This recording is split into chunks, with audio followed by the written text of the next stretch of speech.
कहते हैं हर शहर के कुछ रहस्य ऐसे होते हैं जो नक्शों में दर्ज नहीं होते, लेकिन लोगों की रूह में बसे रहते हैं। ऐसा ही एक रहस्य है म्यूजियम के पीछे स्थित वह पुराना और भुला दिया गया स्थान, भैरव कुंड। दिन में वह जगह एक साधारण उपेक्षित कुंड जैसी लगती है, लेकिन रात होते ही उसका स्वरूप बदल जाता है।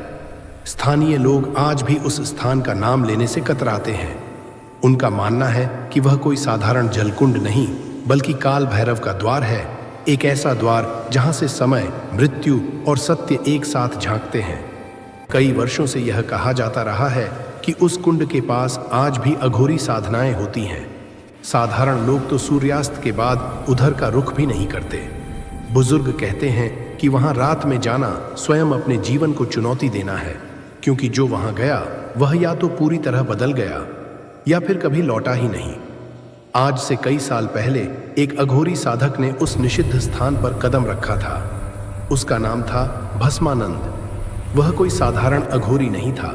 उसके माथे पर भस्म की मोटी रेखाएं थीं, आंखों में अजीब सी शांति और चाल में ऐसा आत्मविश्वास मानो वह मृत्यु से परिचित हो।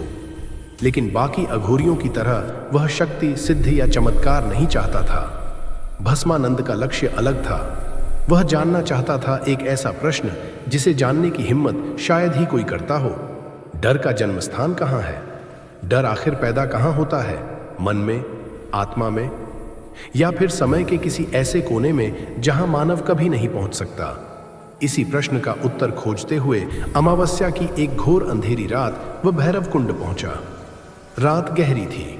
आसमान में बादल ऐसे छाए थे मानो चांद को भी उस स्थान को देखने से रोका जा रहा हो। कुंड के पास स्थित श्मशान में चिताओं की आग जल रही थी। जलती लकड़ियों की चरमराहट और अधजले शवों की गंध हवा में तैर रही थी। चारों ओर अजीब सी निस्तब्धता थी, ऐसी खामोशी जो कानों में शोर बनकर गूंजती है। भस्मानंद कुंड के सामने बैठ गया। उसने अपने चारों ओर भस्म का घेरा बनाया और आंखें मूंद लीं। कुछ क्षण बाद उसके होंठ हिले। एयूएम ह्रीं काल भैरवाय नमः। मंत्र जैसे जैसे गहराता गया, वातावरण बदलने लगा। कुंड का शांत पानी अचानक हिलने लगा। पहले हल्की तरंगें उठीं, फिर गोल गोल घूमने लगा, मानो कोई अदृश्य शक्ति भीतर से उसे मथ रही हो। श्मशान की आग तेजी से भड़क उठी। हवा में अजीब सी सीटी जैसी आवाज गूंजने लगी। तभी एक भारी और गूंजती हुई आवाज ने पूरे क्षेत्र को कंपा दिया।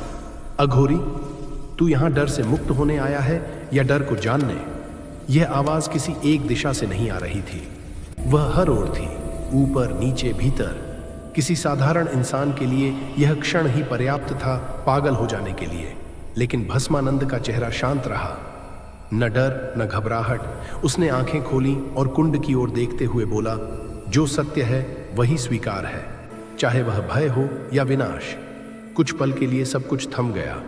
फिर अचानक कुंड का पानी उफान पर आ गया। उस पानी में एक आकृति उभरी। धीरे धीरे, जैसे किसी और लोक से झांकता हुआ एक चेहरा दिखाई दिया, विकराल, अग्नि नेत्रों वाला, समय से परे। लेकिन जैसे ही भस्मानंद ने उसे देखा, उसका शरीर अकड़ गया। उसके चेहरे पर न भय था, न आश्चर्य, बल्कि एक गहरी समझ। अगले ही क्षण सब कुछ समाप्त हो गया। सुबह जब लोग श्मशान की ओर पहुंचे तो वहां कोई अघोरी नहीं था, न कोई साधना स्थल, न भस्म का घेरा। भैरव कुंड शांत था, मानो कुछ हुआ ही न हो। लेकिन कुंड के किनारे पत्थर पर एक वाक्य खुदा हुआ मिला जो पहले कभी वहां नहीं था। जो काल को देख ले वह समय में वापस नहीं आता। भस्मानंद कभी नहीं मिला। कुछ कहते हैं वह मर गया, कुछ कहते हैं वह सिद्ध हो गया, और कुछ यह भी मानते हैं कि उसने डर का जन्म स्थान देख लिया था और वही उसका अंतिम सत्य बन गया। आज भी जब रात के सन्नाटे में कोई भैरव कुंड के पास किसी नाम को लेकर पुकारता है तो अंदर से कोई जवाब नहीं आता। लेकिन कई लोग कहते हैं कुंड के पानी में कुछ हलचल जरूर होती है, मानो कोई अब भी वहां है, सुन रहा है, देख रहा है और समय को थामे हुए है।